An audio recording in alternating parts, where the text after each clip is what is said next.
Hey, welcome World Entertainment, and this is the review for Guardians of the Galaxy Volume 3. I'll do a non-spoiler, and then we'll do a full spoiler. In terms of, is it a good movie? Is it a terrible movie? Does it fall into the Phase 4? It doesn't fall into the Phase 4.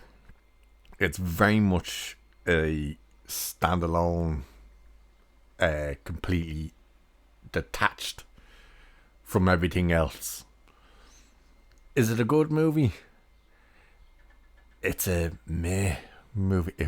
I really wasn't all that impressed with it.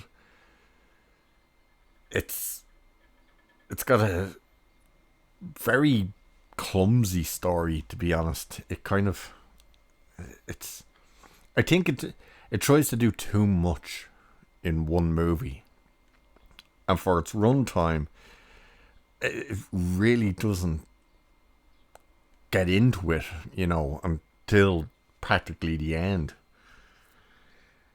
The villain, um, the what's he called, the hire or something or another, was great. This should have been Kang. This guy should have been Kang, or don't use Kang and use him. The higher evolution or something, whatever he's called. Um, yeah, he was great. Very menacing. Great performance from all the performances were actually good in this movie. All of them. If you're going in for the whole Adam Warlock thing, you're going to be hugely disappointed. And if you're going in expecting Adam Warlock, from the comics, you're going to be disappointed. There's really not a whole lot with him, and it's a peculiar thing they did with him, to be honest. The overall story is Rocket Raccoon. It's his story basically this time out. As I said, all the performances are fine, except that it's really just shouting. Really is. They're just constantly shouting, which makes no real sense. Does it wrap up everything? Yes. It closes out stories. It kind of begins new stories, but it does wrap everything up, while also leaving the door open for more. Even though it wouldn't be James Gunn going forward. Did it have all the humor and stuff from the first two? It tries. It doesn't necessarily work. I'll put it this way. If you've seen the first trailer, the teaser trailer, when they go to the planet where you think it's Earth, but the people are animals, and Drax gets the basketball or whatever and throws it against it. That's hilarious in the trailer when you first see it. That joke only works once, apparently, once you see it in the trailer, because it's not as funny when you see it in the movie. The effects are fine at times. The animal effects are pretty good, like Rocket and stuff. Groot looks terrible in this movie. He really does. And Nebula. The criticism of her on the poster, where it's like, is that a man's body? They seem to have put some sort of fat suit on it. Not like a fat suit, but they definitely beefed her out a bit. She doesn't have the curves, which was really strange. The one thing I will say, and I'll say it in the spoilers, you've probably heard about all this animal cruelty and stuff. You don't really see that type of stuff. But if you've got kids, small kids in particular, and they want to see it, might advise you to see it first yourself. Just to see if your kids... Because although you're not seeing, like, them getting cut up and stuff, you do see some stuff, and there is some themes with it that gets pushed, which, small kids might freak out a bit at that. And the main villain at the end, with there's a bit of a thing that happens with him which might freak kids out as well.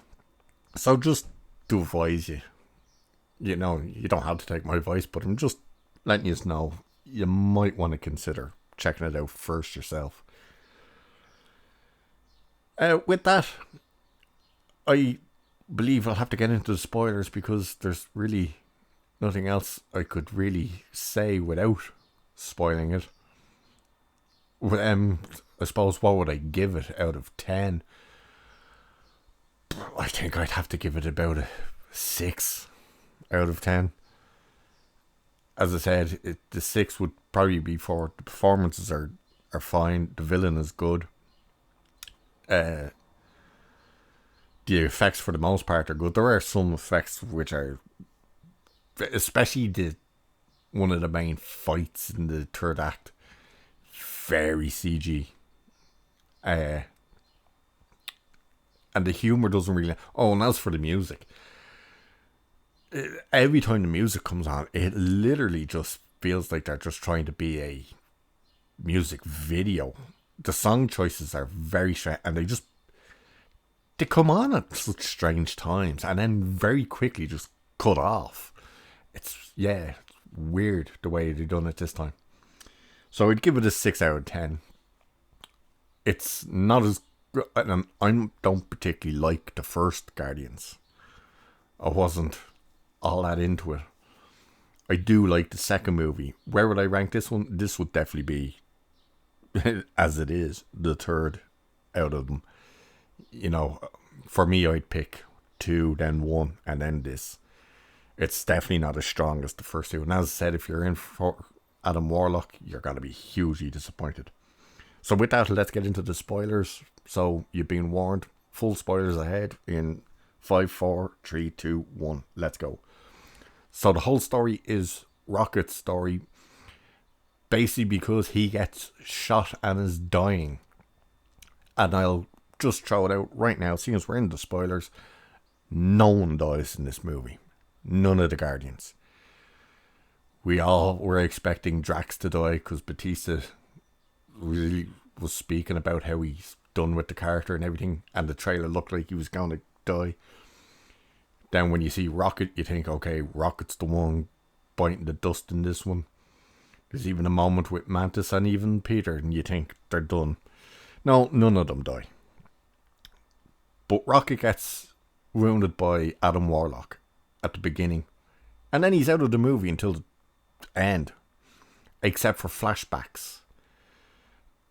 And it's just, the flashbacks are just kind of nothing.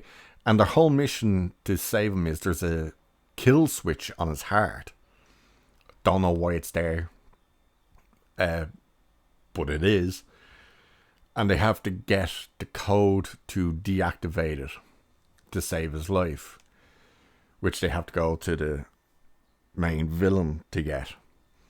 So all of Rocket's stuff in this movie is basically flashbacks of when he basically became intelligent, when he was made intelligent.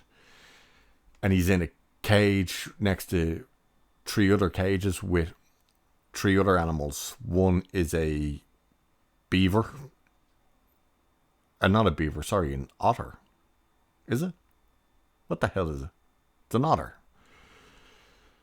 A walrus and a rabbit. The rabbit has a weird kind of face mask thing around its mouth and spider legs, robotic spider legs. The walrus has wheels, and the otter has robotic arms.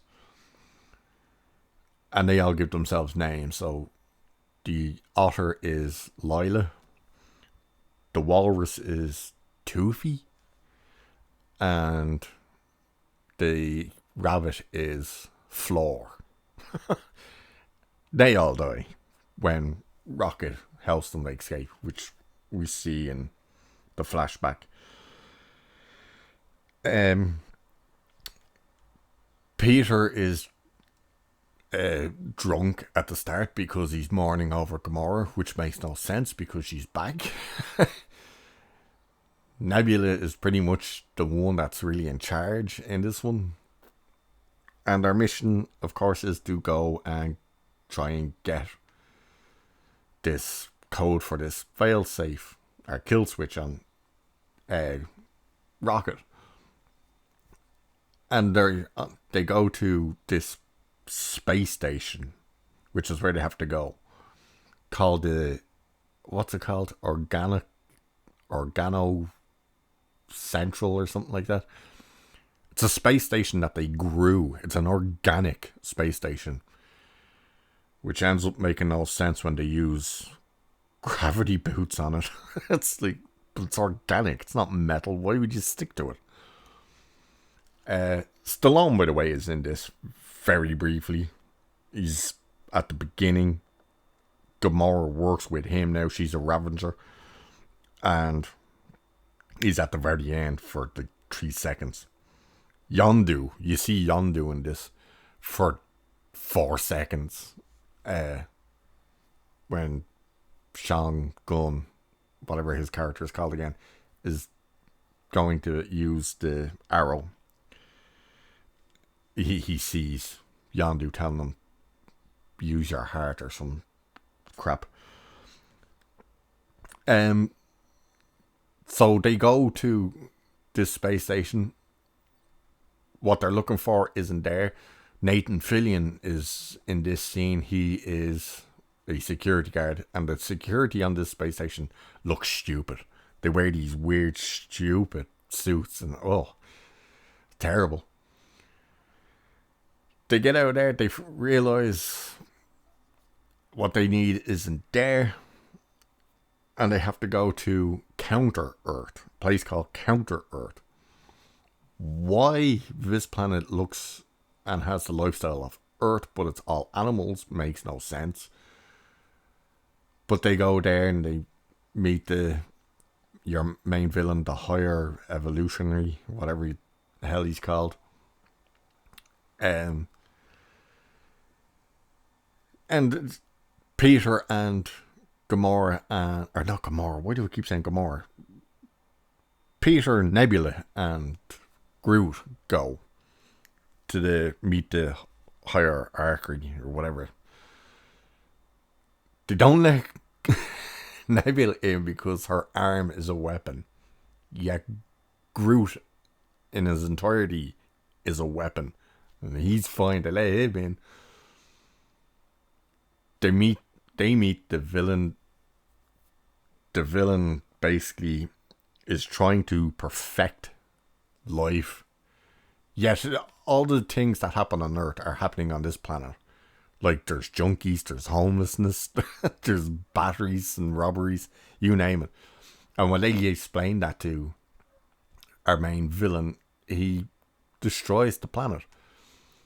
And he made it look like Earth apparently because he visited Earth and liked the culture and the music and all that type of crap. It was very strange.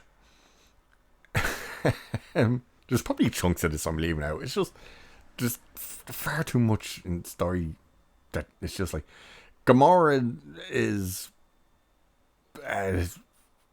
just an asshole in the movie. Like you saw the scene in the trailer when he's like, she came back and she's a dick. She is. That's what she is in the movie. She's a dick.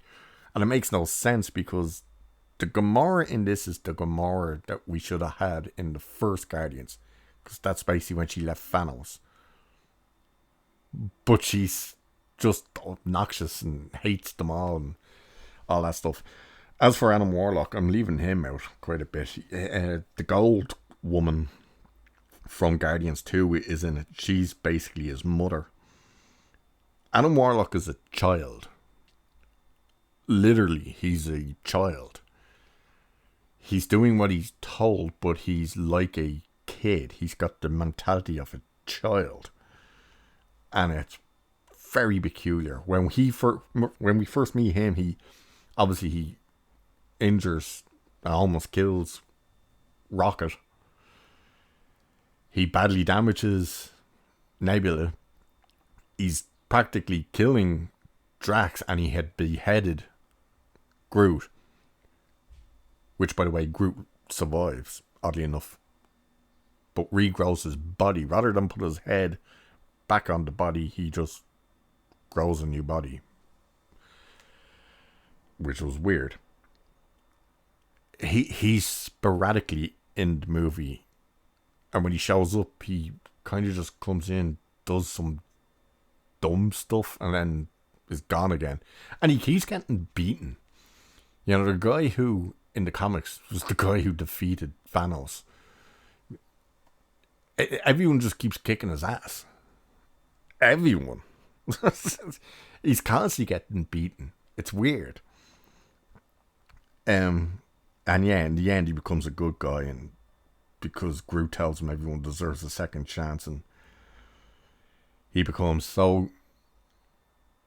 They get the thing off one of the villains' henchmen people to save Rocket, and it works. Rocket actually dies, but he sees his friends, Layla and the other two, and he's about to cross over, and she stops and tells him, no, you're not ready yet. And he goes back, and he's fine. The villain, the higher thingy bob, blows up the planet, the counter Earth, destroys it to start again. His building isn't a building, it's a ship. It takes off. And the plan to stop him is to bring Nowhere, which is the Guardian's base now, which you wouldn't know unless you saw the Christmas special. That thing, didn't know that thing could move, but apparently it does. That shows up, blows the hell out of this spaceship, the villain's spaceship, and they save all the kids. There's kids. His next plan wasn't for animals, it was for kids to grow the perfect civilization, basically. And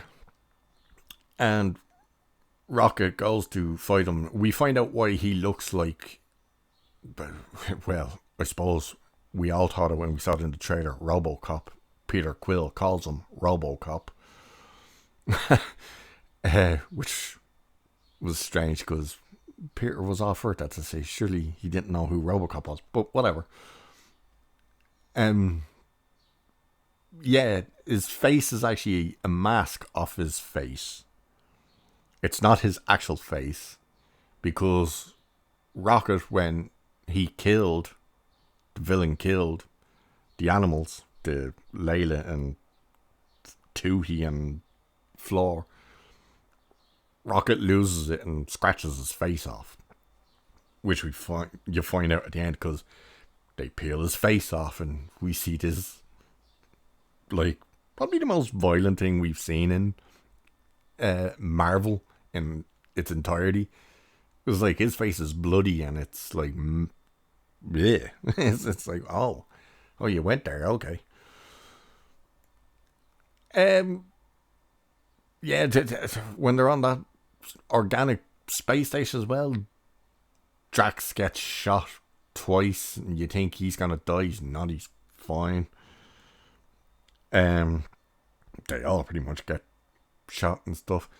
The majority of the movie is just them shouting. Everything they're talking about is just them shouting. They end up, they kill, well, they don't kill. I'm going to assume he died on the ship exploding, because they have the chance to kill our main villain, whatever he's called. Drax tells Rocket to do it, and Rocket says no. When he's asked why, he's, because I'm a guardian of the galaxy. But it's like a Batman moment. It's the, I'm not going to kill you, but I don't have to save you kind of thing. And they get everyone off, including all the animals, onto Nowhere, and that ship blows up, and they all go their separate ways. Peter returns to Earth.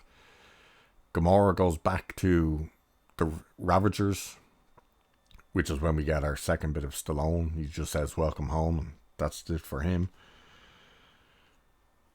Mantis has gone off to rediscover herself, and Rocket is the leader now of the Guardians, while Nebula is going to be the leader of the city of nowhere. So the Guardians team now is Sean Gunn, whatever his character was called, can't think of what his character is called, Adam Warlock, Groot, Rocket, and a kid who no name for, we didn't hear this kid's name, who didn't speak English at the start, and now they speak English. And they're talking about their favourite songs and stuff. That's, by the way, in the mid-credit scene. Post-credit scene is Peter eating cereal, talking with his granddad. And then it says the legendary Star-Lord will return. You're like, is that Peter Quill? Or are they talking about the granddad? Are they going to do a prequel with the granddad or something? Like, I don't know. So they're the mid and post credit scenes. There's really, it's just all over the place. It's like, oh yeah, Drax stays with Nebula. Yeah, that's basically the entire movie in a nutshell. There's really, it doesn't go deep dives or anything. It's just they're trying to wrap up all the stories while giving you a new story all at once, and it's just far too much. As I said, there's probably a chunk of this I'm missing, but the equivalent is Rocket gets shot, he's injured, he's gonna die. They have to go to the villain to get the information to save Rocket, and then they save people from him. That's it. That's the movie. So all in all, it's not a great movie. I think there'll be people who will be vastly disappointed with this movie, especially people going in for Adam Warlock. And then I think there'll be some people who love it. And possibly will love it because it's not linked to Phase 4 or Phase 5, to be honest. You know, there's no references to Kang. There's nothing like that. There's no setup for the next movie. You know, even though it ends with them saying the legendary Star-Lord will return. It's very strange. But anyway, I'll leave it there for this one because there's really not a hell of a lot more to say about it, to be honest. It's there. It's a film. As I said though, in the non-spoiler section, if you've small kids wanting to see it, you might want to check it out yourself first, with the animal stuff and with our main villain's basically his face reveal. Yeah, and there's a bit of stuff with animals. Even though people go, oh, they're CG, just check it out yourself, just in case. It might be a bit much for kids. But other than that, that's the review for Guardians Volume 3. It's probably the best thing they've put out since. I'm not going to say since No Way Home. Everyone's talking about No Way Home. That's a Sony movie. It's probably the best thing they've put out since Endgame, I suppose. More so Infinity War, to be honest. Yeah, it's definitely the best. Better than anything in Phase 4. And it's better than what we've got so far in Phase 5. I would actually put the Christmas special over this.